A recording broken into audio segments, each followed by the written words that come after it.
Recent developments suggest the 2026 WNBA season faces significant uncertainty as collective bargaining agreement negotiations between the league and Players Association approach a critical deadline. Reports indicate that reaching an accord before the October 31st cutoff appears increasingly doubtful. The situation has emerged from front office sports reporting, later picked up by Legs and Hoops, which highlighted the growing tensions between the WNBA and WNBPA. The inability to finalize terms within the required time frame threatens to create a work stoppage that could eliminate an entire season of play. This timing proves particularly concerning given the league's recent momentum, especially surrounding marquee players like Caitlin Clark, whose return many anticipated, running rampant. Once people finally muster up the courage to say, hey, this is weird. Caitlin Clark has disappeared and vanished.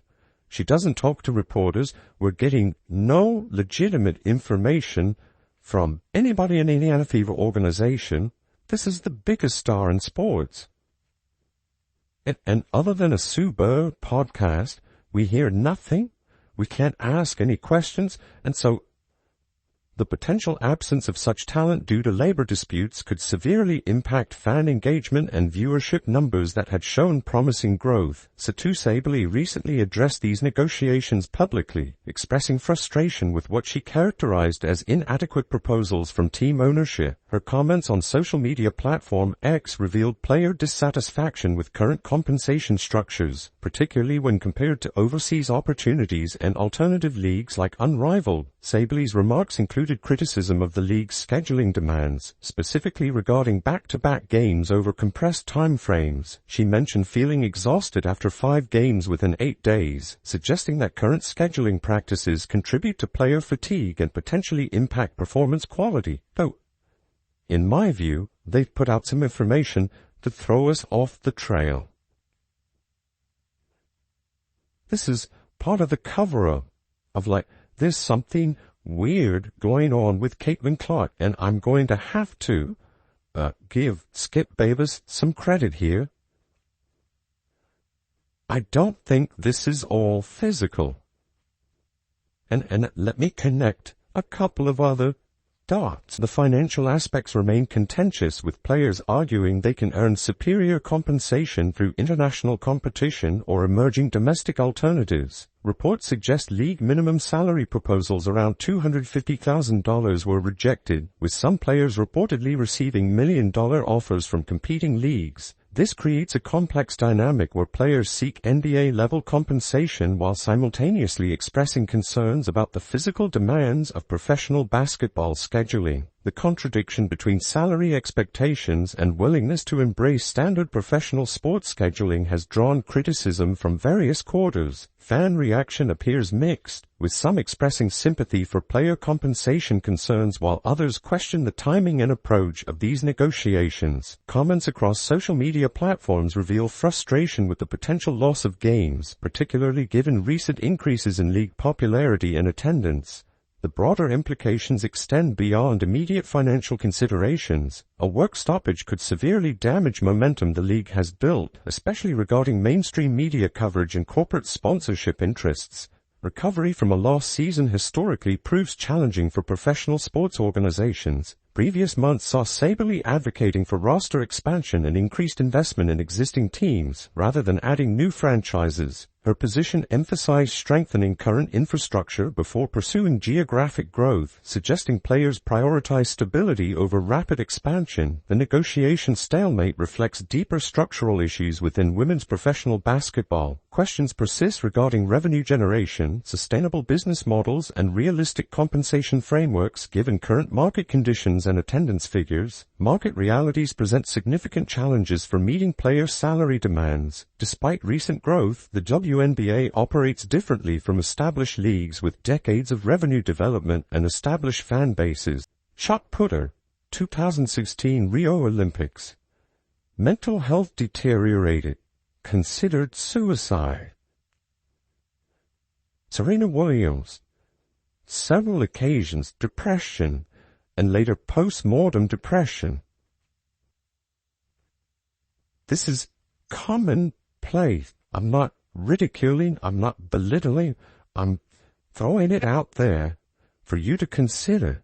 The disconnect between aspirational compensation and current financial capabilities creates ongoing tension. International competition has complicated domestic negotiations by providing alternative employment opportunities for elite players. European and Asian leagues often offer competitive packages, giving players leverage in CBA discussions while potentially undermining long-term domestic league development. The absence of key personalities like Clark due to labor disputes could prove catastrophic for maintaining recent fan interest gains. New audiences drawn by individual players may not remain engaged through extended work stoppages, potentially setting back years of progress in building sustainable viewership. Industry observers suggest that failure to reach agreement could result in more than just a delayed season. Extended lockouts historically damage fan loyalty, sponsor relationships, and media partnerships that take considerable time and resources to rebuild. Some commentary suggests players lack sufficient public support to sustain lengthy work stoppages. Unlike more established leagues with deeper fan loyalty, the WNBA's relatively recent mainstream attention may not withstand extended absences from competition.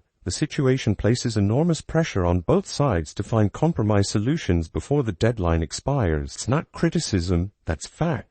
Men tap out too.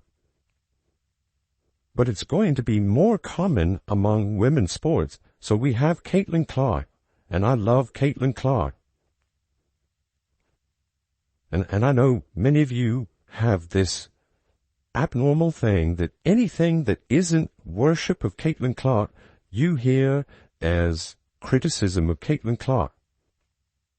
I'm trying to explain, however, fundamental disagreements over compensation structures, scheduling demands, and league priorities suggest resolution remains challenging. Alternative league development, including unrivaled and international opportunities, provides players with options that didn't exist in previous negotiations. This leverage changes traditional bargaining dynamics and may embolden more aggressive negotiating positions. The timing proves particularly unfortunate given recent positive developments in women's basketball popularity, television coverage, and corporate interest. A work stoppage could interrupt this momentum at a critical growth phase for the sport. So this story is coming from Legion Hoops, who ultimately got the story from Front Office Sports. So, instead the WNBA and the WNBPA are heading towards a lockout as a collective bargain agreement is unlikely before their October deadline. Gosh, they gotta get this CBA deal done by October, and whatever the case is, it don't look like they finna have this thing done by October. This is very resolution requires balancing legitimate player concerns about compensation and working conditions with realistic assessments of league financial capabilities and market conditions.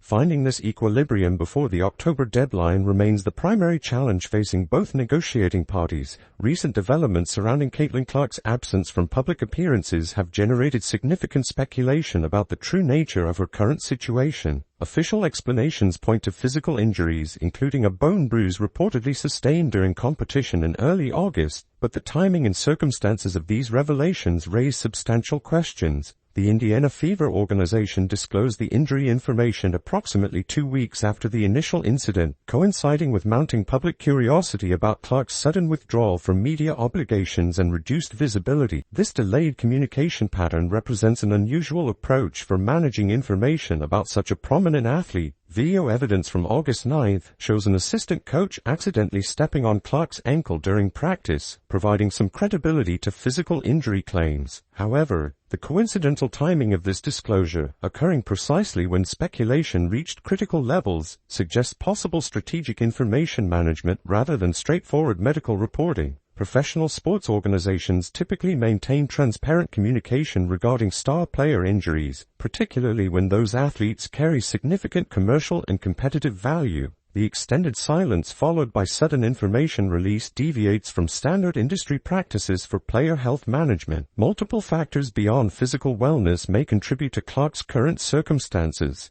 The unprecedented pressure accompanying her status as women's basketball's most recognizable figure creates psychological challenges that few athletes have previously navigated. Her position as the sport's primary commercial driver brings responsibilities extending far beyond traditional competitive expectations. Historical precedents exist among female athletes facing similar pressure situations. Simone Biles withdrew from Olympic competition citing mental health concerns in 2021. Here are the odds, and we still make more money at Unrivaled or overseas, which they want us to stop playing in too. Hashtag pay women. So she basically saying, and insinuating that they ain't trying to pay them right. Basically, the WNBA owners ain't trying to pay them as much as they paying overseas players. The last time I checked, they got offered like $1 million or something, man, I thought. And like cap, and it was, I think the league, Naomi Osaka stepped away from tennis tournaments due to media-related anxiety.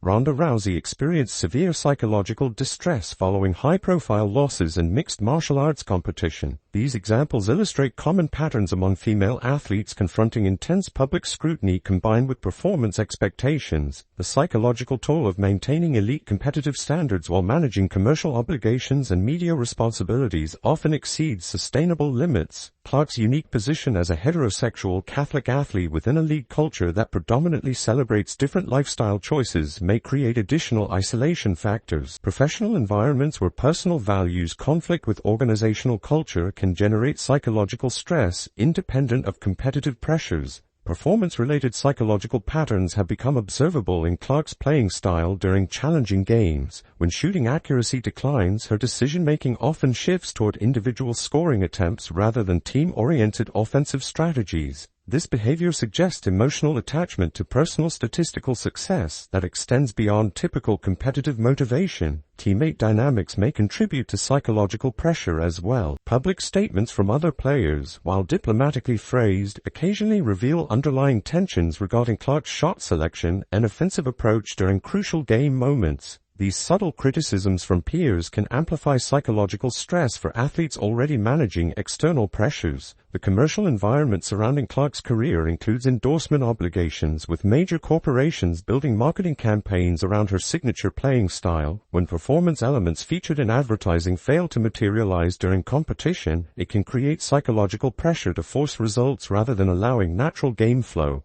Rookie season observations indicated significant emotional management requirements from veteran teammates, particularly regarding Clark's interactions with officials and frustration responses during difficult stretches. This pattern suggests underlying psychological challenges that may have intensified rather than improved over time. Social media toxicity represents another significant pressure source for high-profile female athletes. The volume and intensity of negative commentary directed toward prominent women's sports figures often exceeds what their male counterparts experience, creating additional psychological burdens during performance struggles. League dynamics may also contribute to psychological stress through competitive relationships and cultural expectations. When peer acceptance proves elusive due to jealousy or cultural differences, it can create professional isolation that compounds other pressure factors. Physical injury claims may serve as convenient explanations for managing psychological wellness needs without acknowledging mental health challenges publicly. Professional sports culture often stigmatizes psychological struggles, making physical explanations more acceptable for explaining player absences. The timing pattern of Clark's reduced public presence coincides with increased speculation about her long-term commitment to professional basketball. These discussions, combined with ongoing competitive challenges, may have created psychological pressure requiring professional intervention or strategic management. Media obligations represent significant psychological stressors for athletes unprepared for constant public scrutiny.